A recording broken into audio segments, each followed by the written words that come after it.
Hi friends, कैसे सब लोग। नमस्कार, स्वागत है आपका कंसेप्ट आरएनए की ऑनलाइन क्लासेस में। लास्ट क्लास में हमने कोल्ड चेन के बारे में पढ़ा था। बेहद ही महत्वपूर्ण टॉपिक था कोल्ड चेन। बहुत सारे सवाल वहां से आ रहे थे, हमने सारे के सारे सवालों को डिस्कस किया। आज की हमारी जो क्लास है वह इम्यूनाइजेशन से रिलेटेड होगी। इम्यूनाइजेशन बोले तो कौन कौन से प्रोग्राम इम्यूनाइजेशन में चले आ रहे हैं, इन्हें कौन कंट्रोल करता है, कितने प्रकार की वैक्सीनें चल रही हैं, कौन सी वैक्सीन कौन सी बीमारी के लिए लगाई जाती है, ये सब कुछ बातें हम इस इम्यूनाइजेशन के तहत करेंगे। अब से पहले जो हम पढ़ रहे थे इस वैक्सीनेशन में, वो सारे वैक्सीन से रिलेटेड बातें हमने पढ़ी। अब हम लगाने के बारे में यानी एडमिनिस्ट्रेशन की बात कर रहे हैं, जो इम्यूनाइजेशन के तहत आता है उसके बारे में हम बात करेंगे। सबसे पहले मैं आपको इसे स्टार्ट करने से पहले कुछ टर्म्स बताता हूं जहां से सवाल आते हैं और आपको समझना बहुत जरूरी है। जैसे सबसे पहला पॉइंट एक होता है प्रोग्राम। ध्यान से समझना बेटा इन्हें। प्रोग्राम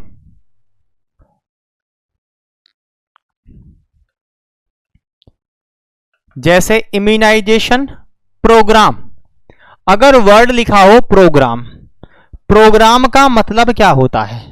जब आप बहुत सारी वैक्सीन लगा रहे हो, एक वैक्सीन नहीं लगा रहे हो, बहुत सारी वैक्सीन लगा रहे हो और उसका समय अवधि निश्चित नहीं हो, तो हम उसे प्रोग्राम बोल देते हैं। जैसे आप सोचिएगा क्या बोल रहा हूं मैं। प्रोग्राम का मतलब है मैनी वैक्सीन्स, बहुत सारी वैक्सीन आप लगा रहे हो। और दूसरा पॉइंट नो फिक्स ड्यूरेशन, समय अवधि भी फिक्स नहीं हो कि यह कब तक लगाया जाएगा, तो हम उसे क्या बोलते हैं? प्रोग्राम। हमारे वैक्सीनेशन से रिलेटेड जो प्रोग्राम चल रहे हैं उनके आप एग्जाम्पल देख सकते हैं। जैसे एक प्रोग्राम था EPI, expanded programme on immunization, expanded programme on immunization. दूसरा था यूआईपी, यूनिवर्सल इम्यूनाइजेशन प्रोग्राम, यानी कि इन दोनों के शब्दों में बीच में लिखा हुआ है प्रोग्राम।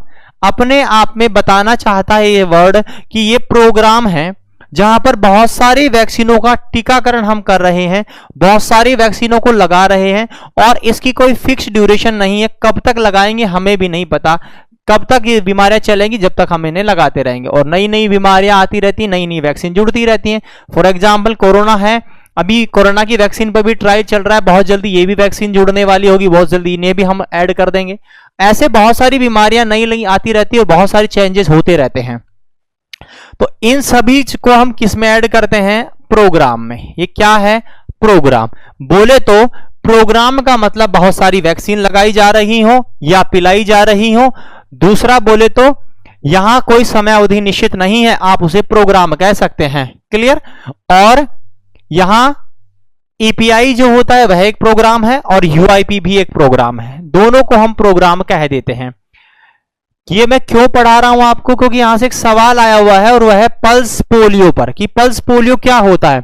मेरे बहुत सारे साथी, बहुत सारे स्टूडेंट इसे गलत करते हैं, क्योंकि वो क्या बोलते हैं? Pulse polio immunization program. गलत, प्रोग्राम नहीं है पल्स पोलियो, वह एक कैंपेन है। क्वेश्चन आता है एग्जाम में, पल्स पोलियो क्या है? जवाब करना है कैंपेन, कभी नहीं करना प्रोग्राम, क्योंकि प्रोग्राम तो ये है। क्लियर? जैसे हमारे घर से शादी में प्रोग्राम होता है भाई, उसकी निश्चित समयावधि नहीं होती है कि 4 घंटे ही चलेगा, पता नहीं कितनी देर तक चलेगा और कौन कौन आएगा, इसलिए बोलते हैं प्रोग्राम। याद रखने का तरीका बता रहा हूं। प्रोग्राम का मतलब बहुत सारे वैक्सीन यानी बहुत सारे लोग आ रहे हैं और समय अवधि निश्चित नहीं है, तो इससे आप याद रखें, इसे हम प्रोग्राम कह देते हैं। दोनों प्रोग्राम हैं, ईपीआई और यूआईपी, ये दोनों एक प्रोग्राम है जो वैक्सीनेशन के तहत चलते हैं। दूसरा पॉइंट, उसका नाम है कैंपेन।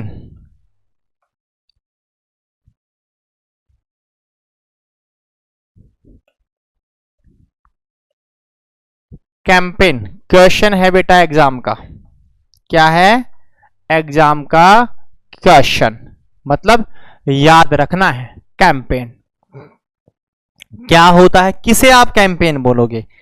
कैंपेन वह चीज होती है जब एक वैक्सीन हो, यह बात याद रखना, सिंगल वैक्सीन हो। वहां बहुत सारी वैक्सीन थी, सिंगल वैक्सीन हो और सिंगल वैक्सीन, अगर एक वैक्सीन लगा रहे हैं तो हम उसे कैंपेन बोलते हैं। एक वैक्सीन को लेकर अगर कोई चीज रन कर रही है, एक ही चीज पर फोकस किया जा रहा है, वह कैंपेन होता है। जैसे पल्स पोलियो, एग्जाम्पल याद रखना है, pulse polio campaign, it is not a program. Question है एग्जाम का, पल्स पोलियो क्या होता है? एक कैंपेन है। बेटा कौन सी वैक्सीन देते हैं पल्स पोलियो के तहत? सबको पता है, तुम में से बहुत सारों ने पल्स पोलियो कैंपेन में भाग लिया होगा। इसके तहत हम एक ही वैक्सीन पिला रहे हैं और वह ओपीवी की वैक्सीन है। करेक्ट, सिंगल वैक्सीन है। यहां वर्ड लिखा है पल्स, इसे भी हम बता देते हैं। पल्स का मतलब क्या होता है? पल्स बोले तो हृदय की धड़कन है, वो नहीं है। ये पल्स का मतलब क्या है? यहां पर एक साथ सभी बच्चों को टीकाकरण करना पोलियो का, यह वर्ड पल्स कहलाता है। मतलब simultaneously administration of oral polio vaccine below the age of 5 year children, 5 साल से छोटे बच्चों को एक साथ टीकाकरण करना पल्स कहलाता है। क्लियर? तो याद रखें पल्स का मतलब क्या होता है, यानी कि साइमल्टेनियसली का मतलब,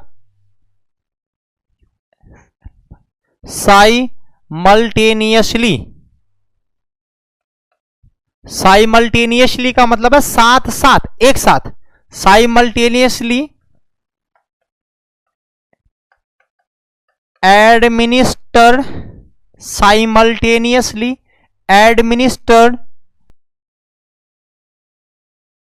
पोलियो वैक्सीन यानी OPV, simultaneously administered oral polio vaccine below the age of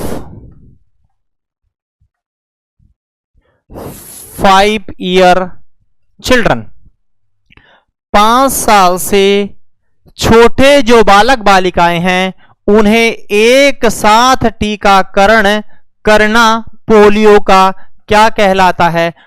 pulse. क्या कहलाता है? पल्स। पल्स पोलियो कैंपेन बोले तो एक वैक्सीन को लेकर चल रहा है और साइमल्टेनियसली एडमिनिस्टर्ड होता है, एक साथ ओपीवी, और इसमें 5 साल से नीचे बच्चों को हम दवा पिला देते हैं। क्लियर? यह क्या है? पल्स पोलियो कैंपेन है। यानी प्रोग्राम दो बताए, ईपीआई और यूनिवर्सल इम्यूनाइजेशन प्रोग्राम। कैंपेन ये है पल्स पोलियो, यानी पल्स पोलियो को प्रोग्राम नहीं बोलना है। उसके अलावा एक होता है बेटा, point number C is mission. Mission हम बोलते हैं ना, मैं मिशन पर हूं। मिशन का मतलब एक तय तिथि तक कुछ चीज को प्राप्त कर लेना मिशन। मेरा मिशन, हम बोलेंगे मेरा मिशन है सीएचओ बनना, मतलब एक निश्चित समय अवधि तक उस चीज को अचीव कर लेना, यानी कि ड्यूरेशन फिक्स होगी तब आप उसे मिशन कह सकते हैं। याद रखना है। तो मिशन का मतलब क्या होता है? Fix duration. ये पॉइंट बहुत महत्वपूर्ण है, याद रखें आप। Fixed duration,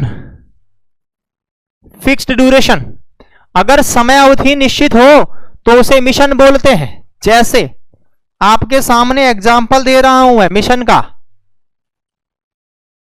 NRHM national rural health mission. Mission 5 अप्रैल 2005 को स्टार्ट हुआ एनआरएचएम। इसकी समयावधि निश्चित है, यही था कि यह 7 साल के लिए आया था। हालांकि इसकी इफेक्टिवनेस को देखने के बाद इसे एक्सटेंड कर दिया गया, लेकिन एक समय अवधि निश्चित लेकर चला, इसीलिए हम उसे क्या बोलते हैं, एनआरएचएम यानी नेशनल रूरल हेल्थ मिशन। दूसरा मिशन इंद्रधनुष, मिशन धनुष पढ़ाएंगे हम इन्हें, मिशन इंद्रधनुष, मिशन इंद्रधनुष। इधर लिख देता हूं, आपको थोड़ा विजुअलाइज नहीं हो रहा होगा। मिशन इंद्रधनुष, मिशन इंद्रधनुष। यहां भी वर्ड लिखा है मिशन इंद्रधनुष में मिशन वर्ड लिखा गया है। यहां पर भी यह 2014 से स्टार्ट हुआ था और इसका भी एक मिशन निश्चित समय अवधि निश्चित है कि यह इतने साल तक ही काम करेगा। क्लियर? यानी मेरा कहने का उद्देश्य है, जब कोई प्रोग्राम जब चलता है, प्रोग्राम बोले तो कोई इवेंट चल रहा है, प्रोग्राम कहना गलत है, इवेंट चल रहा है, वैक्सीनेशन से रिलेटेड हम बातें कर रहे हैं, जहां समय अवधि निश्चित नहीं हो, आप उसे प्रोग्राम कह सकते हैं। एक वैक्सीन को लेकर चले कैंपेन बोलोगे, अगर समय अवधि निश्चित है तो उसे मिशन बोलोगे। जैसे एनआरएचएम एक प्रोग्राम नहीं है, मिशन है। मिशन इंद्रधनुष यह एक मिशन है।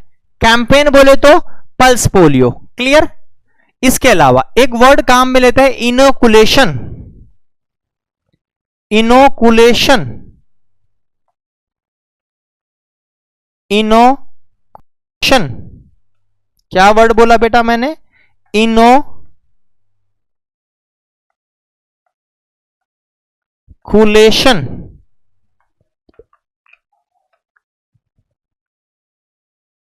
इनोकुलेशन, इनोकुलेशन का मतलब है इस वैक्सीन को, ये बोले तो किसी एंटीजन को, किसी एंटीबॉडी को या किसी टॉक्सोइड को किसी इंडिविजुअल की बॉडी में एडमिनिस्टर्ड कराना इनोकुलेशन कहलाता है, और जिसके तहत करते हैं वह इम्यूनाइजेशन प्रोग्राम है। तो इनोकुलेशन वह प्रक्रिया है जिसके अंतर्गत किसी एंटीजन को, किसी एंटीबॉडी को या किसी टॉक्सोइड को बॉडी में एडमिनिस्टर करते हैं।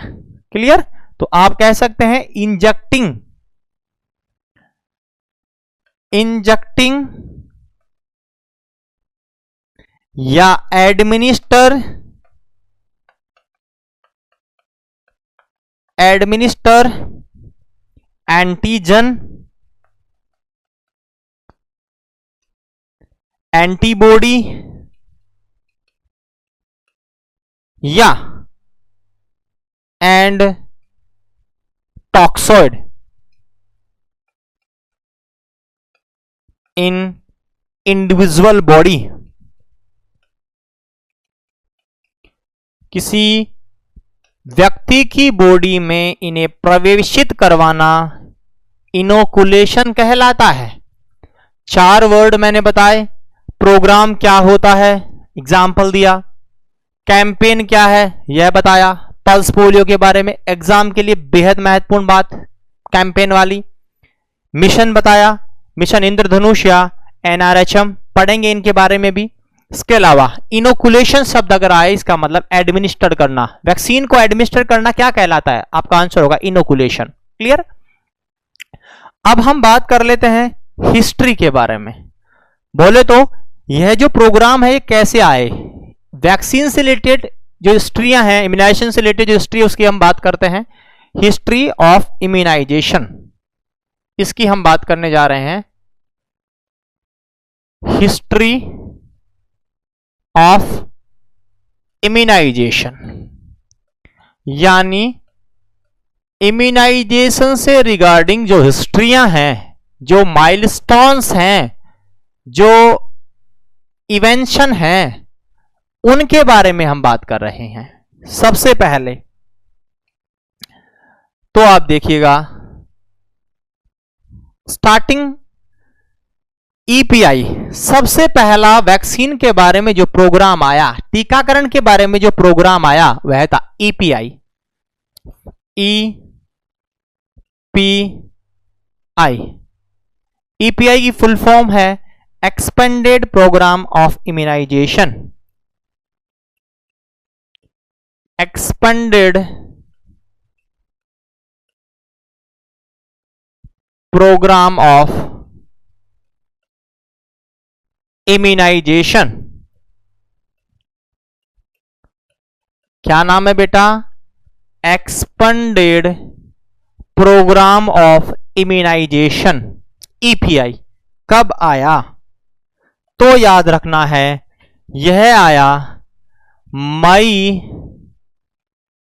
1974 को। कहां पर? यह बात कर रहा हूं मैं वर्ल्ड लेवल की, वर्ल्ड में, संसार में सर्वप्रथम ईपीआई कब आया था? तो आंसर होगा मई 1974। याद रखना, फर्स्ट माइलस्टोन 1974, मई का महीना 1974 में सर्वप्रथम expanded program of immunization world में आया था। क्लियर? अगर मैं इसी की बात करूं, यही प्रोग्राम भारत में कब आया? भारत देश मेरा महान है, हम हर चीज लेत लतीफी से शुरू करते हैं, आप सभी को पता है, हमें भी पता है। तो हम 4 साल बाद इसे अडॉप्ट करें। क्वेश्चन, यह है question number second important point. जनवरी 1978, कितने साल बाद? 4 साल बाद। जनवरी 1978 को इसे इंडिया ने अडॉप्ट कर लिया, मतलब हम भी इसे अडॉप्ट कर चुके थे। अडॉप्टेड बाय हमारा सुनहरा इंडिया। क्वेश्चन आए, दोनों बातें याद रखनी है, कंफ्यूज नहीं होना। अगर बोला जाए ईपीआई इन वर्ड तो बताना है 1974। अगर बोला जाए ईपीआई इन इंडिया तो क्या बोलोगे? 1978, 1978। क्लियर? बस यह 1978 से लेकर 1985 तक ही था। इसकी ड्यूरेशन 85 तक थी, उसके बाद इसका नामकरण बदल दिया गया था। 85 बाद इसे यूआईपी कर दिया गया था। स्टार्टिंग के बारे में हमने बात की। अब हम बात करेंगे कि इसमें कौन कौन सी वैक्सीन थी और इसका फोकस किस पर था। ये मैं ईपीआई के बारे में बात कर रहा हूं, पहला ही प्रोग्राम है ये, फर्स्ट, यह सबसे पहला है, फर्स्ट है आपका, फर्स्ट है ईपीआई, इसके बारे में मैं बात कर रहा हूं। और ईपीआई सर्वप्रथम वर्ल्ड में 1974 में और इंडिया में 1978 में आया। यह तो क्लियर हुआ यहां तक आने का समय। दूसरा पॉइंट हमारा इसी में, वह पॉइंट क्या बोलता है कि आपका जो ईपीआई था इसका मेन फोकस किस पर था। क्लियर? तो यह बात याद रखना, ईपीआई फोकस्ड ऑन, किस पर फोकस था? 2 चीजों पर। पहला, चिल्ड्रन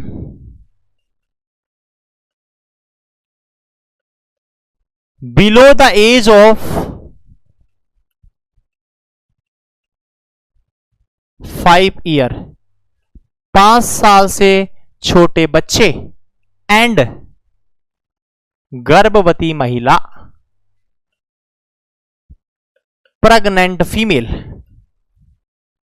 यहीं अगर एग्जामिनर आपसे पूछेगा, हम बात करेंगे यूपीआई की, उसका मेन फोकस इन्फेंट पर है, 5 साल से नहीं, 1 साल से छोटे बच्चों पर यूआईपी का फोकस है। लेकिन ईपीआई का फोकस किस पर था? 5 साल से छोटे बच्चे और प्रेग्नेंट महिलाओं पर इसका मेन फोकस था। क्वेश्चन है बेटा एग्जाम का, याद रखना, ईपीआई का मेन फोकस किस पर था? 5 साल से छोटे बच्चे और गर्भवती महिलाओं पर था मतलब अब नहीं है, क्योंकि अभी यूआईपी आ गया, इसलिए बोल रहा हूं, ये भूतकाल की बातें कर रहा हूं, गुजर चुका समय। अब सुनिएगा, सबसे महत्वपूर्ण पीजीआई 2015, जहां से ये कम्युनिटी हेल्थ ऑफ नर्सिंग का एरा शुरू हुआ। इससे पहले क्वेश्चन ही नहीं आते थे कम्युनिटी में इतने ज्यादा। इस अकेले एग्जाम में 27 क्वेश्चन आए थे एग्जाम में कम्युनिटी में से। स्टाफ नर्स की एग्जाम थी वहां की, पीजीआई चंडीगढ़ की। वहां के बाद एग्जाम में क्वेश्चन आना शुरू हुए थे कम्युनिटी में, और उसी एग्जाम में इस अकेली ईपीआई की वैक्सीनों के बारे में सवाल आए थे 3 या 4, जिनके बारे में मैं बात कर रहा हूं। अब आपको यह पता होना चाहिए कि यह आया उस समय क्या समस्या ज्यादा चल रही थी। क्या ज्यादा समस्या चल रही थी? तो उस समय मेन समस्या जो थी इंडिया की वह थी 6 महामारियां, और उन्हें हम बोलते थे 6 किलर डिजीज। तो उसका जो गोल था,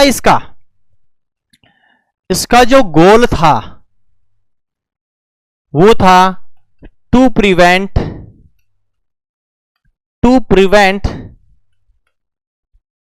child from 6 killer disease, from 6 killer disease. बच्चों को 6 महामारियों से बचाना, 6 किलर डिजीज। समझ में आई बात? इसका मेन गोल उस समय क्या था? 6 महामारियों से रक्षा करना, यह इसका उद्देश्य था। अब सवाल यह बनता है कि ये 6 महामारियां कौन सी थी, और इन 6 महामारियों में किस किस को तो ये रोक पाया, किस किस की तो वैक्सीन आ गई, या किस किस में नहीं आई थी। ये सवाल हमारे सामने आए, तो इसका भी हम हल निकालेंगे। देखते रहिए, कंटिन्यू ध्यान दीजिएगा बेटा, इंपॉर्टेंट बात बता रहा हूं। 6 किलर डिजीज की बात मैं आपके सामने कर रहा हूं। एग्जाम में सवाल आए हुए हैं यहां से बहुत। आप जब कॉम्पिटिटिव एग्जाम की बुक हल करोगे, बहुत सारे सवाल आपको मिलेंगे इसके ऊपर। 6 किलर डिजीज, 6 किलर डिजीज, इन्हें हम वैक्सीन प्रिवेंटेबल डिजीज भी बोलते हैं। क्या बोलते हैं? वैक्सीन प्रिवेंटेबल डिजीज, इन्हीं का नाम है vaccine preventable disease. 6 killer disease या वैक्सीन प्रिवेंटेबल डिजीजेज कौन सी हैं? कम्युनिटी में किससे याद करते हैं? तो एक बात याद है, नितेश सर तो निमोनिक से ही याद करवाएंगे। क्लियर? तो एक फॉर्मूला हम बताते हैं, डीपीटी एमटीपी। याद रखना, भूलना मत, काम का है, वैक्सीन में बहुत जगह चलेगा। ये याद रखें, इस ट्रिक को आप भूले नहीं। याद करने का एक जुगाड़ बता देता हूं। एमटीपी बोले तो मेडिकल टर्मिनेशन ऑफ प्रेगनेंसी याद रह जाएगा। एमटीपी के लिए डीपीटी, तो डीपीटी और एमटीपी। अब यहां निमोनिक्स देख लीजिएगा, किसके लिए क्या रख दिया मैंने। डी बोले तो डिफ्थीरिया, डी बोले तो डिफ्थीरिया। पी बोले तो पर्टूसिस, पर्टूसिस का दूसरा नाम whooping cough, whooping cough. Clear? Next T बोले तो टेटनस, एम बोले तो मीजल्स खसरा, टी बोले तो टीबी, पी बोले तो पोलियो। ये 6 वैश्विक महामारियां थी उस समय। वैश्विक नहीं बोलेंगे, वैश्विक तो पैंडेमिक होती है, sorry, killer disease. 6 killer disease थी, 1, 2, 3, 4, 5 और 6। ये बच्चों की मृत्यु के लिए उत्तरदायी बीमारियां थी। याद रखना बेटा, सवाल आता है 6 किलर डिजीज में कौन सी थी कौन सी नहीं थी, सामने रख दिया मैंने। डीपीटी और एमटीपी 6 किलर डिजीज। डी बराबर डिफ्थीरिया, पी बोले तो पर्टूसिस, टी बोले तो टेटनस, एम बोले तो मीजल्स, टी बोले तो टीबी, पी बोले तो पोलियो। सवाल देखो भी यहां से भी, और अंदर चलेंगे, क्योंकि आजकल एग्जामिनर कैसे हो गए, स्पेसिफिक, एग्जामिनर को वही चाहिए जो वो सोच रखा है। इनमें से फर्स्ट किलर डिजीज किसे बोलते हैं, हाईएस्ट किलर डिजीज किसे बोलते हैं, मीजल्स को याद रखना। हाईएस्ट किलर डिजीज, यानी कि 6 किलर डिजीज में भी सबसे ज्यादा मृत्यु किससे होती थी, answer will be the measles. दूसरे नंबर पर क्या था, तो नियोनेटल टिटनस। सेकंड नंबर पर आती है टिटनस, नहीं नियोनेटल टिटनस, इसे एर्थ डे डिजीज भी बोलते हैं, neonatal tetanus. Neonatal tetanus, Punjabi लोग इसे बोलते हैं eighth day disease, neonatal tetanus, ये दूसरे नंबर पर आती है, नियोनेटल टिटनस। दोनों बातें याद रखना है। पहला पॉइंट 6 किलर डिजीज, डीपीटी और एमटीपी, सबसे ज्यादा किससे, मीजल्स से। दूसरे नंबर पर कौन सी है, नियोनेटल टिटनस। क्लियर हुआ, पॉइंट्स क्लियर हैं, आगे चलें। अब सुनिएगा, जो हमारी 6 किलर डिजीज थी उन्हें रोकना इसका उद्देश्य था, लेकिन इसमें वैक्सीन कौन कौन सी थी, यह इंपॉर्टेंट पॉइंट याद रखना है। वैक्सीन ऑफ ईपीआई, एग्जाम्पल याद रखना बेटा, वैक्सीन ऑफ ईपीआई मतलब कौन कौन सी वैक्सीन ईपीआई के तहत लगी थी क्योंकि इस पर सवाल आए हुए हैं, स्टार लगा लेना डबल पीजीआई में। कौन कौन सी वैक्सीन ईपीआई में चलती थी, मतलब वो बाकी सारी वैक्सीन इसमें नहीं थी, कौन कौन सी थी। एक थी डीपीटी, डिप्थीरिया पर्टुसिस टिटनस, एक वैक्सीन थी ओपीवी, एक वैक्सीन थी बीसीजी, एक वैक्सीन थी टाइफाइड और एक वैक्सीन थी टीटी। बस यही वैक्सीनें थी और कोई वैक्सीन इसमें नहीं थी। अब सुनिएगा, टीटी जो थी ये किसके लिए थी, फॉर प्रेग्नेंट फीमेल, गर्भवती महिलाओं के लिए था टीटी। टाइफाइड किन के लिए था, शहरों के लिए, अर्बन में चलता था ये। और बीसीजी की सिंगल डोज थी, ओपीवी की 3 डोज, आपकी ओपीवी और डीपीटी की 3 डोज थी। ये टीका का, ये जो वैक्सीन हैं ये वैक्सीन ईपीआई में आती है, इनके अलावा कोई वैक्सीन ईपीआई में नहीं आती थी। बाद में यूआईपी में जोड़ा गया है उनको, यूआईपी में तो बहुत सारी जुड़ गई हैं। अभी रिसेंटली हम बात करें तो इम्यूनाइजेशन शेड्यूल में, नेशनल इम्यूनाइजेशन शेड्यूल में जोड़ते जाते हैं। तो डीपीटी, ओपीवी, बीसीजी, टाइफाइड और टीटी, यह वैक्सीन इसमें आती हैं। अब सवाल आपसे कुछ भी पूछ ले, उसमें क्या सवाल था देखो, एग्जाम ने कैसे कैसे पूछा हमने। एग्जामिनर क्या होता है, उनके पास एक बेसिक पॉइंट उठाया, उसमें से क्वेश्चन घुमा के पूछ लेगा। Which vaccine included in EPI, इनमें से एक वैक्सीन ये और बाकी सारी वैक्सीन अलग डाल दिया। जैसे मैं आपके सामने एग्जामिनर के रूप में सवाल पूछता हूं, सुनिएगा, आपको जवाब देना है। Which vaccine included in EPI, बात समझ में आ रही है। आंसर देखिएगा, ऑप्शन सहित बताऊंगा। पहला ऑप्शन है आपके सामने ओपीवी, ऑप्शन बी है rota virus vaccine, option third है आईपीवी, ऑप्शन फोर्थ है, बोले तो इसको भी एक लिख देंगे, और पीसीवी। जवाब दो जल्दी से, कौन सी वैक्सीन है जो जुड़ी हुई है ईपीआई में। सभी का सही जवाब होना चाहिए, क्या होगा, ओपीवी, अभी तो बताया। दूसरा, इसी को दूसरी तरीके से घुमा सकता है। क्वेश्चन सुनो, which vaccine not included in EPI, कौन सी वैक्सीन ईपीआई में इंक्लूड नहीं है? यहां भी ऑप्शन सुनो, A measles, B OPV, C BCG, D आपका टाइफाइड।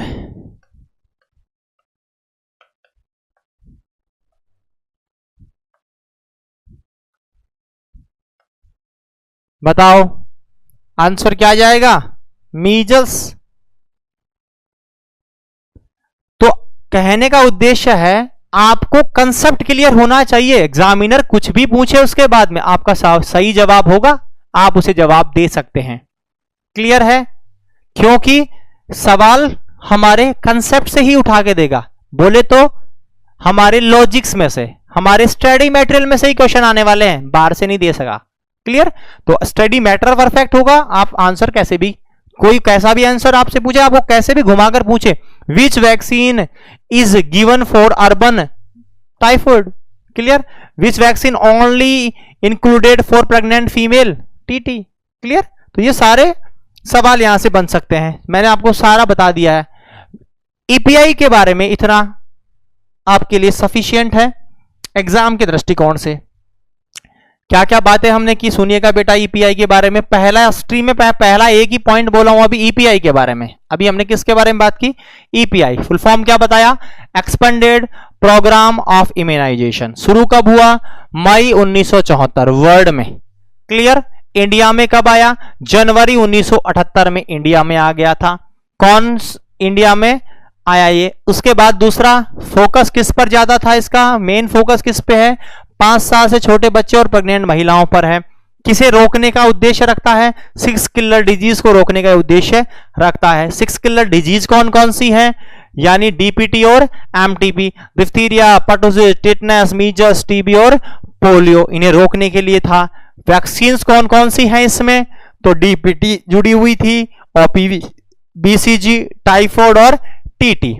कौन सी वैक्सीन ऐड नहीं है? इनके अलावा कोई वैक्सीन ऐड नहीं है। और मैंने 2 प्रकार के क्वेश्चन, जुड़े हुए और नहीं जुड़े हुए, दोनों के बारे में हमने बात कर ली है। क्लियर? आगे चलते हैं। ईपीआई खत्म हुआ, फिर दूसरा पॉइंट इसी में, और वह है यूआईपी,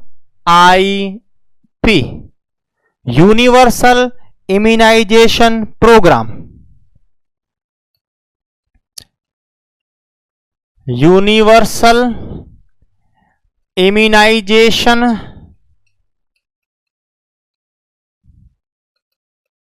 प्रोग्राम।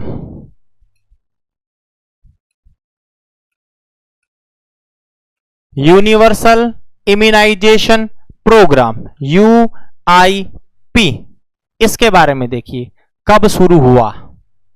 यूआईपी एग्जाम के लिए इंपॉर्टेंट है। यूआईपी कब आया था? तारीख याद रखना, कारण याद रखना, सब याद रखना। 19 नवंबर सन 1985 भारतवर्ष में यूनिवर्सल इम्यूनाइजेशन प्रोग्राम कब आया था? इंडिया की बात कर रहा हूं। इंडिया का यूनिवर्सल इम्यूनाइजेशन प्रोग्राम कब आया? 19 नवंबर 1985 में आया था। किसके मेमोरी में आया था? तो याद रखना है कि started on the memory of, किसकी यादाश्त में? On the memory of late Shrimati Indira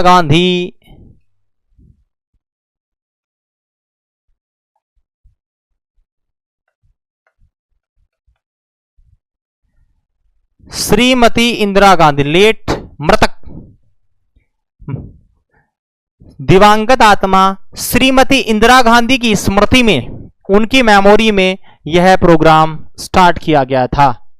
बोले तो दूसरा हिस्ट्री हम पढ़ रहे हैं, प्रोग्राम का नाम बोले तो क्या बोलना है बेटा, यूनिवर्सल इम्यूनाइजेशन प्रोग्राम, UIP। तारीख बोले तो बताना है 19 नवंबर 1985। तारीख दोबारा बोले 19 नवंबर 1985। किसकी स्मृति में आया, बोलना है श्रीमती इंदिरा गांधी जी की स्मृति में। स्मृति बोले तो देहांत उनका हो चुका था, तो श्रीमती इंदिरा गांधी जी की स्मृति में यह यूनिवर्सल इम्यूनाइजेशन प्रोग्राम स्टार्ट किया गया था। दोनों ही सवाल बन सकते हैं, किसकी स्मृति में क्वेश्चन बोल सकता है, universal immunisation program started on the memory of which person. Option में होगा नरेंद्र मोदी दे दिया जाए, आपको दे दिया जाए अटल बिहारी वाजपेयी, ऑप्शन दे दिया इंदिरा गांधी, और नन ऑफ अबव या कुछ और भी दे दें, अब्दुल कलाम। आंसर क्या होगा, इंदिरा गांधी। आपको याद होगा तो आप कुछ भी किसी भी तरीके का सवाल हल कर सकते हैं इस रिगार्डिंग। अब इसके बारे में बात करें, स्टार्टिंग में इसमें क्या चीजें तो जोड़ी गई, क्या चीज हटा दी गई। अब एक चीज जब हम बात कर रहे थे ईपीआई के बारे में, तो वहां देखो ईपीआई में 6 किलर डिजीज चल रही थी। डिप्थीरिया वैक्सीन थी, पर्टुसिस वैक्सीन थी, टिटनस उसकी वैक्सीन भी थी, डीपीटी कंट्रोल हो गई।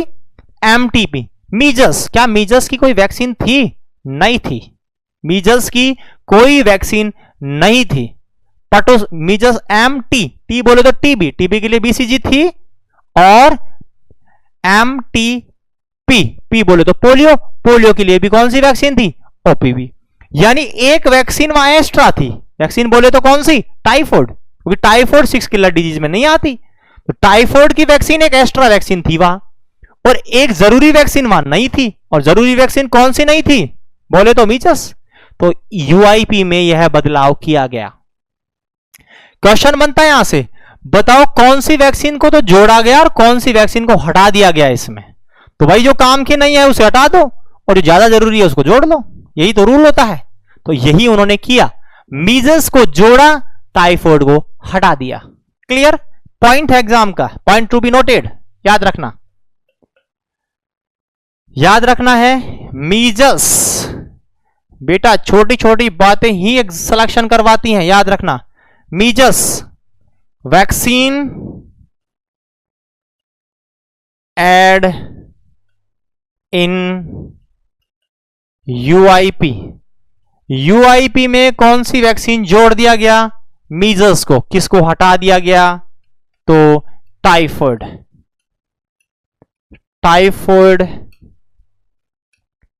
Removed from UIP. यानी ईपीआई में से एक वैक्सीन को हटा दिया और एक को जोड़ दिया। ये परफेक्ट हो गई। किसके लिए परफेक्ट हो गया, 6 किलर डिजीज के लिए। क्लियर, यानी 6 की 6 महामारियों को रोकने में सहायक हो गया यूनिवर्सल इम्यूनाइजेशन प्रोग्राम। अब सुनिएगा आगे, एक और सवाल इसी पर है, घुमाकर पूछा गया है। आपको घूमना नहीं है, लेकिन क्योंकि मैं आपके सामने खड़ा हूं घूमने नहीं दूंगा। Which vaccine not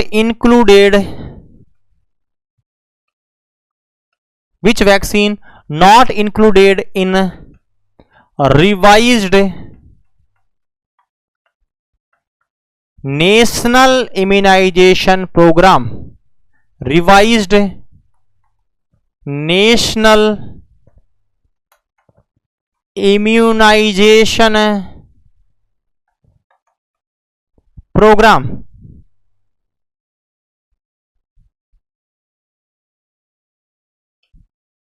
which vaccine not included in revised immunisation programme, वह कौन सी वैक्सीन है जिसे रिवाइज्ड नेशनल इम्यूनाइजेशन प्रोग्राम में नहीं जोड़ा गया है। रिवाइज्ड नेशनल इम्यूनाइजेशन प्रोग्राम बोले तो यूआईपी की बात कर रहा है। Answer will be the typhoid. Confuse मत होना बेटा, टाइफॉइड वह वैक्सीन है जिसे रिवाइज्ड नेशनल इम्यूनाइजेशन प्रोग्राम में नहीं जोड़ा गया है। सामने बताया मैंने आपको, क्योंकि यह 6 किलर डिजीज में नहीं आती थी। किसे जोड़ा गया, अगर ऐसा पूछा जाए तो आंसर मीजल्स हो जाएगा। क्लियर है, यहां तक क्लियर है। आगे चलें, ध्यान से समझना, डेटा बहुत महत्वपूर्ण है, एक एक पॉइंट इंपॉर्टेंट है एग्जाम के लिए, सारी चीजें महत्वपूर्ण है। क्लियर है, आगे देखिएगा। अब हम बात करने वाले हैं, हमने बात किया कि आपका जो यूनिवर्सल इम्यूनाइजेशन प्रोग्राम था, इसमें कौन सी वैक्सीन को जोड़ दिया और कौन सी वैक्सीन को हटा दिया, ये तो क्लियर हो गया। दोनों सवाल भी बता दिए मैंने बनाकर आपको कैसे आ सकता है।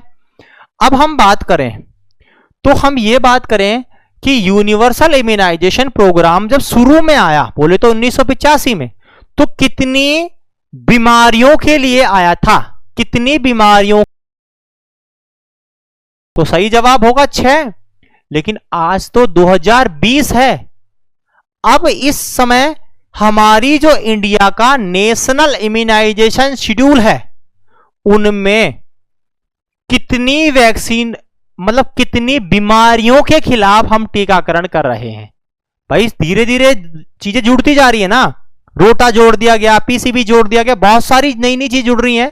कुछ वैक्सीन ऐसी हैं जो पर्टिकुलर हमारे डिस्ट्रिक्ट में जोड़ी गई हैं, जैसे जापानीज एनसेफेलाइटिस एंडेमिक डिस्ट्रिक्ट में जोड़ी गई हैं। ये आपकी हेपेटाइटिस बी की वैक्सीन जो हैं वह कुछ सेलेक्टेड 33 डिस्ट्रिक्ट्स में जोड़ी गई हैं। तो पेंटावेलेंट अभी यूनिवर्सलाइज्ड कर दिया है, पहले नहीं थी, अभी हेपेटाइटिस बी को भी यूनिवर्सलाइज्ड कर दिया है। तो कुछ वैक्सीन तो पर्टिकुलर डिस्ट्रिक्ट्स के लिए हैं, पर्टिकुलर स्टेट के लिए हैं। लेकिन हम ऐसे बोले कि ओवरऑल हम एक कंट्री की बात करें, नॉर्मली भारतवर्ष का जो शेड्यूल है, अलग स्टेट की बातें मैं नहीं कर रहा हूं, अगर उनके हिसाब से मैं बात करूं, फिर मैं राजस्थान का इम्यूनाइजेशन शेड्यूल आपको पढ़ाऊंगा जो आपके ममता कार्ड में अवेलेबल है, क्योंकि आप सीएचओ के एग्जाम देंगे, अब मैं जरूर उसके बारे में बताना चाहूंगा आपको। अब हम बात करेंगे कि आपका जो यूनिवर्सल इम्यूनाइजेशन प्रोग्राम था, शुरू में तो कितनी वैक्सीन लेकर आया और अभी लेटेस्ट में कितनी बीमारियों से टीकाकरण ये कर रहा है, और उसकी रिवीजन की डेट भी मैं बताता हूं। हमारा जो राजस्थान का इम्यूनाइजेशन शेड्यूल है, इसे जो रिवाइज किया गया था, अपडेट जो किया गया था, वह तारीख थी 10 नवंबर 2017। उस दिन इम्यूनाइजेशन शेड्यूल में 3 वैक्सीन हमारे यहां जोड़ी गई थी, पीसीवी, जापानीज एनसेफेलाइटिस और एमआर, और वह जो दिन था उसे बनाया जाता है वर्ल्ड इम्यूनिटी डे के रूप में, विश्व प्रतिरक्षा दिवस के रूप में मनाया जाता है 10 नवंबर को। उसी दिन हमारा यह शेड्यूल रिवाइज्ड हुआ था। उस डेट की तारीख तक कौन कौन से टीकाकरण करते हैं, इन दोनों बातों को मैं आपके सामने रख रहा हूं, ध्यानपूर्वक सुनते रहिए।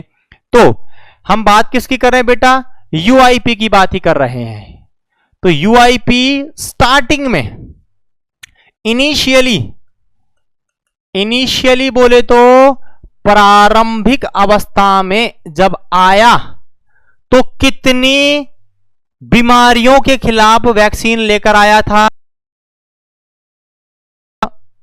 ये कितने को प्रोटेक्ट करता था, 6 किलर डिजीज को। नाम बताने की आवश्यकता नहीं है, 6 किलर डिजीज, क्योंकि हम अभी इसका नामकरण कर चुके हैं।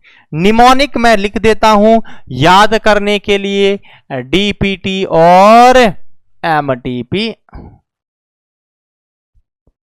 लेकिन अगर मैं बात करूं अब प्रेजेंटली, वर्तमान में, समय बदल गया, तारीख भी लिख रहा हूं जिस दिन ये रिवाइज्ड हुआ है, 10 नवंबर 2017, और यह दिन बनाया जाता है world immunity day.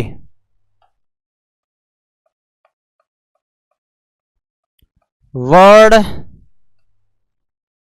Immunity day, अगर आप में कोई व्यक्ति पत्रिका न्यूज़पेपर पढ़ता है तो 10 नवंबर 2017 की न्यूज़पेपर की कटिंग देखना, उसमें हमारा इम्यूनाइजेशन शेड्यूल का प्रिंट मिलेगा आपको। उस दिन शेड्यूल के बारे में बताया गया था, और हमारे जो सेंटर है वहां भी ये चिपका दिया गया था बड़े बड़े उसको जो आपकी पंपलेट्स होती है उसके रूप में, कि शेड्यूल के अंदर जो चेंजेस था। तारीख है 10 नवंबर 2017। वर्तमान में यानी उस समय कितनी, 6 थी, आज की तारीख में 12 बीमारियां हैं। कितनी बीमारियां हो गई हैं, 12, डबल हो चुकी हैं। बोले तो सर याद कैसे रखेंगे, हम है ना, याद करवाएंगे आपको। कैसे, निमोनिक बताते हैं इसका भी। तो याद रखना है डीपीटी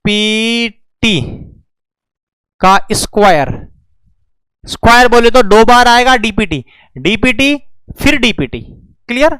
उसके बाद M M R, M M R, DPT का square M M R, Hindustan Petroleum जिंदाबाद,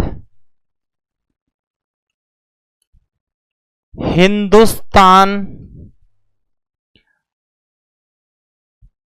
पेट्रोलियम जिंदाबाद। निमोनिक बता रहा हूं बेटा, याद करने के लिए इन 12 बीमारियों को कैसे याद रखोगे आप। आज वर्तमान में तारीख बोले तो 10 नवंबर 2017।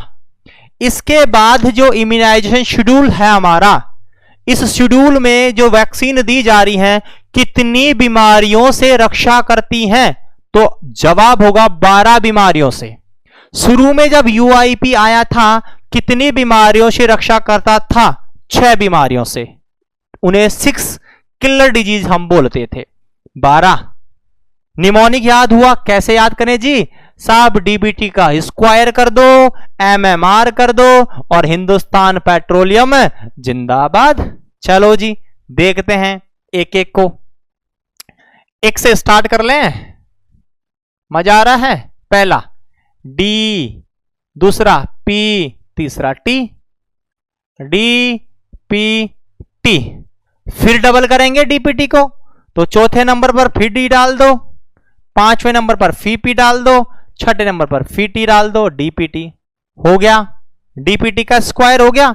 7वें नंबर पे हम डाल देते हैं एम, फिर 8वें नंबर पर डाल देते हैं एम, और 9वें नंबर पर आर, एमएमआर हो गया। फिर 10वें नंबर पर क्या डालें, हिंदुस्तान, 11वें नंबर पे पेट्रोलियम, 12वें नंबर पे जिंदाबाद। क्लियर जी, डीपीटी का स्क्वायर, एमएमआर, हिंदुस्तान पेट्रोलियम जिंदाबाद। चलो एक एक का नामकरण भी कर देते हैं। डी बोले तो डिफ्थीरिया, डिफ्थीरिया गड़घुट्टू है, डिफ्थीरिया। पी बोले तो पर्टूसिस, कुकर खांसी, चाइना वाले बोलते हैं 100 डे कफ, पर्टूसिस। टी बोले तो टिटेनस, ताण। क्लियर, जालोक नजर आता है इसमें। नेक्स्ट डी बराबर डायरिया, याद रखना रोटा वायरस की वैक्सीन हम देने लगे हैं। किसके लिए दे रहे हैं बेटा, डायरिया के लिए देने लगे हैं। पी बोले तो पोलियो, दे ही रहे हो पोलियो के लिए, तो ओपीवी और आईपीवी, आईपीवी बोले तो एफआईपीवी भी देने लगे हैं। नेक्स्ट पोलियो के बाद में टी बराबर टीबी, टीबी के लिए बीसीजी दे रहे हैं। एम बराबर मीजल्स, मीजल्स की रोकथाम के लिए दे रहे हैं आप क्या, मीजल्स की रोकथाम के लिए क्या दे रहे हैं, मीजल्स की रोकथाम के लिए हम दे रहे हैं इस समय क्या, आपकी एमएमआर की वैक्सीन दिया करते थे, एमआर आ गई और मीजल्स की वैक्सीन भी आ गई है। फिर दूसरा है मम्स, एमआर में है, एमएमआर में भी थी। Rubella, MMR. आई बराबर इन्फ्लुएंजा,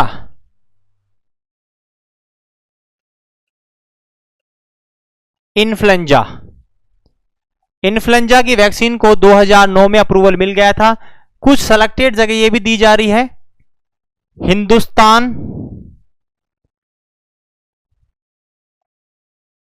सॉरी ये इन्फ्लुएंजा है वो शेड्यूल में नहीं आती, एक्स्ट्रा लगा रहे हैं। ये जो निमोनिक्स है हमारा उसमें एक करेक्शन है, ये हिंदुस्तान है, एच से है, हिंदुस्तान है, not Hindustan, Hindustan. Clear, H बराबर हिंदुस्तान, और यहां जो एच आएगा इसका मतलब होगा हेपेटाइटिस बी, क्योंकि ये शेड्यूल में आती है। हालांकि आपकी जो इन्फ्लुएंजा है उसे भी हम जोड़ दिए हैं, शेड्यूल में नहीं जोड़े हैं, अप्रूवल मिल गया है 2009 में इसका अप्रूवल है, लेकिन अभी शेड्यूल में से नहीं जोड़ा गया है। क्लियर। तो एच हेपेटाइटिस जो है यह B vaccine, hepatitis B vaccine वो हम दे रहे हैं। इसके अलावा पी बराबर है पीसीवी, मतलब किसके लिए देते हैं, निमोनिया के लिए। निमोनिया जो है उसके लिए जो हम वैक्सीन दे रहे हैं वह आपकी कौन सी वैक्सीन है, पीसीवी की जोड़ दिए हैं, और निमोनिया के लिए दी जाएगी निमोकोकल कॉन्जुगेट वैक्सीन।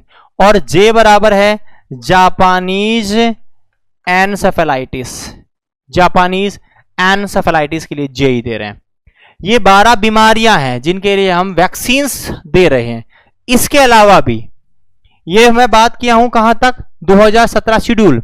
इसके अलावा भी आपको कुछ पॉइंट्स अलग से भी याद रखने हैं, जैसे ये तो फिक्स है, याद रखनी है। उसके अलावा एक हम नाइट ब्लाइंडनेस के लिए देते हैं, नाइट ब्लाइंडनेस, इसके लिए आप दे रहे हो विटामिन ए।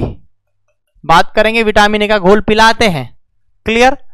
कुछ सेलेक्टेड जगह, शेड्यूल में नहीं बात कर रहा हूं, कुछ सेलेक्टेड जगह दिया जाता है यह भी, और उसका नाम है विटामिन के का इंजेक्शन। ये किसके लिए देते हैं हम, ब्लडिंग को प्रिवेंट करने के लिए, बताएंगे ये भी शेड्यूल के समय।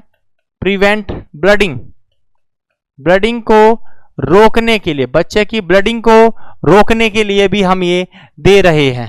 क्लियर। इसके अलावा मेलेंजाइटिस, मेलेंजाइटिस इसके लिए हम वैक्सीन दे रहे हैं हिब, क्योंकि हिब को 2011 में जोड़ दिया गया था पेंटावेलेंट में। हिब जो वैक्सीन है ये किसके लिए दी जाती है, हिब बोले तो पेंटावेलेंट, ये पेंटा में आती है, पेंटावेलेंट, पेंटावेलेंट में हिब है। ये किसके लिए दे रहे हो आप, मेलेंजाइटिस के लिए। तो ये बातें भी आपको याद रखनी है। 12 बीमारियां और 3 ये ऐसी हैं जो किसी सेलेक्टेड शेड्यूल में विटामिन के का नाम नहीं है कहीं पर भी, लेकिन लगाया जाता है, आपको याद रखना है। इसके अलावा मेलेंजाइटिस के लिए हिब मैंने बताया है, और नाइट ब्लाइंडनेस विटामिन ए देते हैं ये सारी चीजें। तो कहीं ना कहीं हम ऐसा कह सकते हैं जैसे जैसे समय अपडेट हो रहा है, चेंज हो रहा है, हम वैक्सीनें भी बढ़ाते जा रहे हैं। पहले इतनी नहीं थी, आजकल अप्रोक्सीमेटली हम बात करें तो देखो 15 बीमारियों के करीब हम रक्षा कर रहे हैं। क्लियर। तो आप याद रखें 12 यहां है, प्लस मैंने 3 उधर बता भी दिए हैं आपको, 3 वो भी हैं जो उनसे भी रक्षा करें, लेकिन इस शेड्यूल में कहीं है कहीं नहीं है। 12 तो आपको मिलेंगी ही, आपको नजर आएंगी। क्लियर है। तो मीजल्स के बाद हमने बात किया ये हटाना और जोड़ना। उसके बाद शुरुआत में 6 बीमारी लेकर आया था, आज की तारीख तक आप बोलो तो 12 स्पेसिफिकली हैं और 3 अलग बता दिया मैंने आपको। ऐसे मिला के 15 ऐसी बीमारियां हैं जिनसे हम रक्षा कर रहे हैं। हमारा जो शेड्यूल हमसे है वो रक्षा कर रहा है, इन बीमारियों को होने से हमें बचा रहा है। जिसका याद रखने का तरीका मैंने बताया, निमोनिक, डीपीटी का स्क्वायर, एमएमआर, हिंदुस्तान में आई नहीं रखना, एच कर लेना बेटा, हिंदुस्तान पेट्रोलियम जिंदाबाद। क्लियर है। आगे देखिएगा, नामकरण मैंने बताया पूरा। डिप्थीरिया, पर्टुसिस, टिटनेस तीनों की वैक्सीन आप देते हो डीपीटी वाली। इसके अलावा डायरिया के लिए रोटा दे रहे हैं, पोलियो के लिए ओपीवी आईपीवी दे रहे हैं, टीबी के लिए बीसीजी दे रहे हैं, मीजल्स के लिए मीजल्स और एमआर और एमएमआर दिया करते हैं, मम्स और रूबेला एमएमआर हो गई। हेपेटाइटिस के लिए हेपेटाइटिस बी वैक्सीन हम दे रहे हैं, निमोनिया के लिए पीसीवी देने लगे हैं, जे के लिए जापानीज एनसेफेलाइटिस जेई फर्स्ट और जेई सेकंड भी देना स्टार्ट कर दिए हैं। क्लियर है। इसके अलावा और नाइट ब्लाइंडनेस के लिए कौन सी दे रहे हैं, विटामिन ए का घोल पिला रहे हैं, 9 डोज देने लगे हैं। विटामिन के है, किसी जगह है किसी जगह नहीं है, ये तो लगभग मिल ही जाती है, ये तो है शेड्यूल में, ये शेड्यूल में नहीं होती, किसी जगह है किसी जगह नहीं है, किसी जगह लोग दे रहे हैं। तो विटामिन के लगाते हैं, लेकिन और ब्लडिंग के लिए लगाई जाती है, आपको याद रखना है। इसके अलावा मेलेंजाइटिस के लिए हिब लगा रहे हैं। क्लियर। तो ऐसे सोचो 14 तो है फिक्स है, क्योंकि मेलेंजाइटिस भी पेंटावेलेंट फिक्स कर दिए हैं, यूनिवर्सलाइज्ड हो गया है, और नाइट ब्लाइंडनेस ये भी लगा रहे हैं, मतलब 14 तो फिक्स हो गई। एक जो विटामिन के है ये ब्लडिंग के लिए रोकता है, ये लगाते हैं, हम इंजेक्शन लगा रहे हैं। अब ये शेड्यूल का पार्ट नहीं है, किसी शेड्यूल में नाम नहीं मिलेगा आपको, लेकिन आप देखना नॉर्मली विटामिन के का इंजेक्शन भी हम लगाते हैं। ये सवाल ही बताया कि वैक्सीनेशन के लिए कौन सी विटामिन काम में ली जाती है। तो आप ऐसे याद रखेंगे 15 बीमारियां हैं जिनसे रक्षा हो रहा है आज की तारीख तक, हम शेड्यूल की बात कर रहे हैं। सारी बीमारियों और सारी वैक्सीनों का नाम भी मैंने आपके लिए बता दिया है। और भी वैक्सीनें हैं नई वैक्सीन जैसे डेंगू के लिए है आपकी वैक्सीन, डेंगू के लिए आ गई है डेंगवाक्सिया, ट्रायल वर्जन पे चल रही है, न्यू वैक्सीन है, बताएंगे इसके बारे में। उसके अलावा आपका चिकन पॉक्स है, स्मॉल पॉक्स है, आपका इन्फ्लुएंजा है, ये वैक्सीनें भी हैं अवेलेबल, लेकिन ये इन्हें अभी शेड्यूल में नहीं जोड़ा गया। मतलब ये इतनी जो बीमारियां इतनी प्रिवेंटिव, इतनी ज़्यादा इंसिडेंस में नहीं आ रही हैं, या सोचेगा कि बच्चों के लिए इतनी बल्क में नहीं है जिसे शेड्यूल में जोड़ा गया। तो आप प्राइवेटली इनको यूज लगवा सकते हैं अगर अवेलेबल आपको जरूरत है तो। अदरवाइज ये वैक्सीन तो अवेलेबल है लेकिन शेड्यूल का पार्ट नहीं है। तो हम तो बात केवल शेड्यूल की कर रहे हैं, जो गवर्नमेंट के शेड्यूल है उनमें क्या क्या चीजें हैं हमारे पास में, हमने सारा आपको बता दिया है, एक्सप्लेन भी कर दिया है। किसके बारे में? यूनिवर्सल इम्यूनाइजेशन प्रोग्राम के बारे में। क्लियर है जी? ये सब कुछ इम्यूनाइजेशन आपके बारे में था। इम्यूनाइजेशन के दोनों स्टेप्स मैंने बताया आपको, चाहे वो ईपीआई हो चाहे वो यूआईपी हो। क्लियर? अब हम बात करें कि जो यूनिवर्सल इम्यूनाइजेशन प्रोग्राम चल रहा है उसका कंट्रोलिंग बॉडी कौन है। एक बार सवाल आया हुआ इसके ऊपर, वर्तमान में से कौन कंट्रोल कर रहा है और पहले कौन करता था, ये भी मैं बताऊंगा। यूपीआई पर किसका कंट्रोल है, कंट्रोलिंग अथॉरिटी कौन है इसके ऊपर, वो देखेगा आप। क्लियर? तो control on UPI, control on universal immunisation programme बोले तो यूआईपी, इसे कुछ लोग यूनिवर्सल प्रोग्राम ऑफ इम्यूनाइजेशन भी बोलते हैं, यूपीआई या यूआईपी भी, यूनिवर्सल इम्यूनाइजेशन प्रोग्राम। इसे कंट्रोल जो कर रखा है उन अथॉरिटीज का नाम देखिएगा। सबसे पहले child survival and safe motherhood, नाम पेफ एग्जाम में सवाल आया हुआ एक बार, child survival and safe motherhood, child survival and safe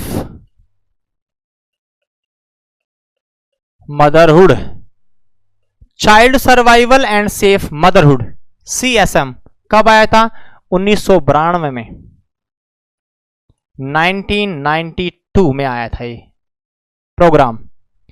यह जो 1992 में आया, यानी मैं ऐसा कह सकता हूं 1992 से लेकर 1997 तक यूपीआई को इसने कंट्रोल किया। किसने? Child survival and safe motherhood ने। मतलब सबसे पहले यूआईपी जो है वो इसके अधीन चलता था इस दौरान, 92 से 97 के दौरान, क्योंकि उस समय एनआरएचएम नहीं आया था, 2005 में है ना, उससे पहले child survival and safe motherhood से कंट्रोल करता था। फिर इसके बाद, ये तो पहला काम हो गया, इसके बाद आरसीएच से कंट्रोल किया, रिप्रोडक्टिव एंड चाइल्ड हेल्थ। इन प्रोग्रामों को हम पढ़ाएंगे आपको, रिप्रोडक्टिव एंड चाइल्ड हेल्थ, दो प्रोग्राम्स हैं आरसीएच के, RCS first, RCS second. First 97 में आया था, सेकंड 2005 में आया था। क्लियर? तो आरसीएस फर्स्ट जो है यह कब आया था? तो याद रखना है 2000, ये तो जो फर्स्ट वाला है यह आया था 1997 में, 1997 में आया। आरसीएस फर्स्ट बोलना है इसको, आरसीएस फर्स्ट। दो हैं, आरसीएस फर्स्ट और आरसीएस सेकंड। आरसीएस फर्स्ट 1997 में आया।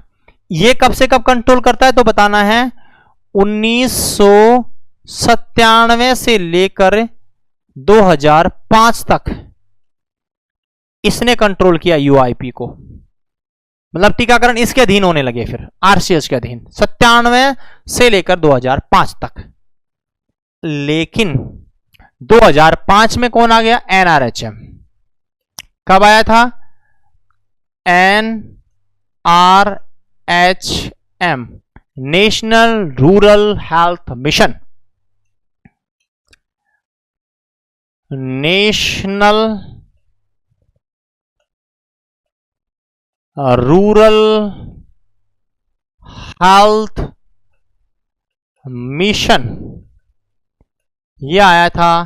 तारीख याद रखनी है आपको, एनआरएचएम की 5 अप्रैल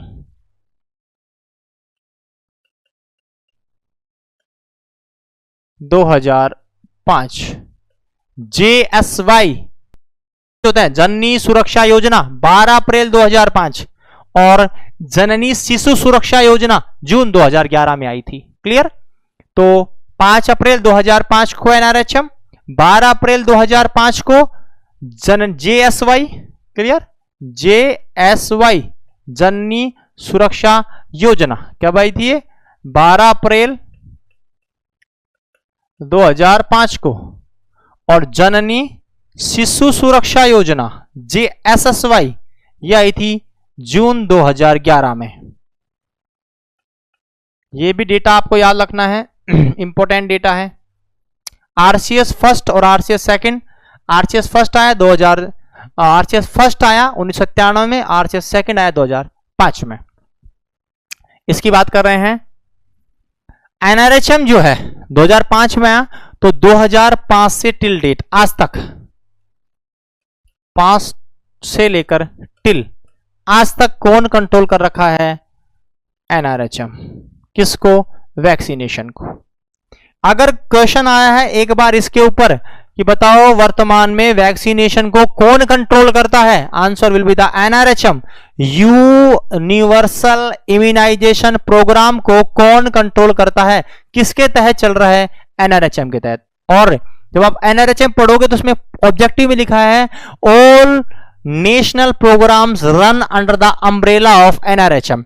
जितने भी प्रोग्राम चल रहे हैं वो किसकी छतरी के नीचे?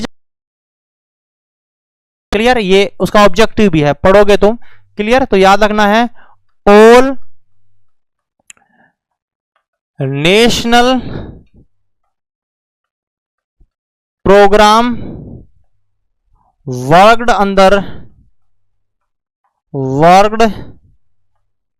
अंडर अम्ब्रेला, अम्ब्रेला बोलो छत्ता, अम्ब्रेला ऑफ NRHM।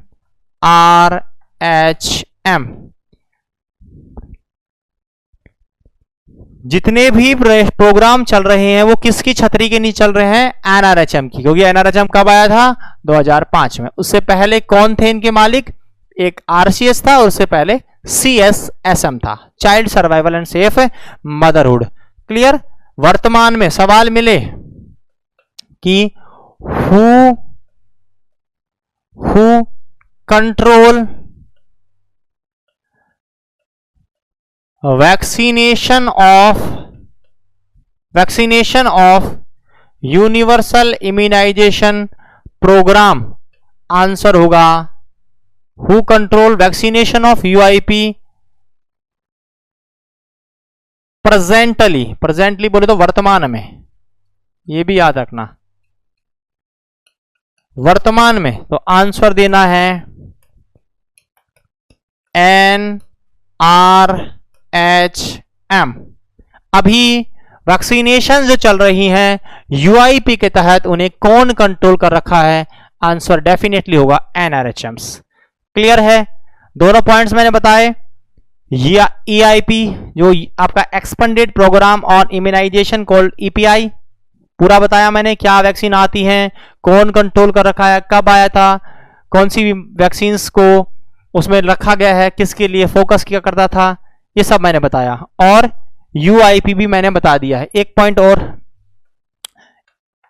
मिस किया मैंने, अभी बताता हूं कि अगर क्वेश्चन पूछ दिया एग्जामिनर कि UIP का फोकस किस पर है, तो याद रखना है UIP फोकस ऑन इन्फंट। इसका मेन फोकस है बेटा इन्फंट पर,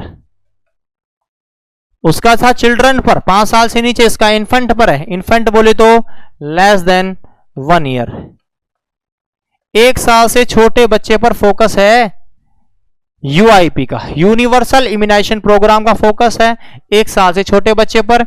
वही EPI का फोकस था 5 साल से छोटे बच्चे और प्रेग्नेंट महिला पर। क्लियर है? सारे सवाल हमने डिस्कस कर लिए हैं, बहुत सारे पॉइंट्स मैंने आपको बताए हैं।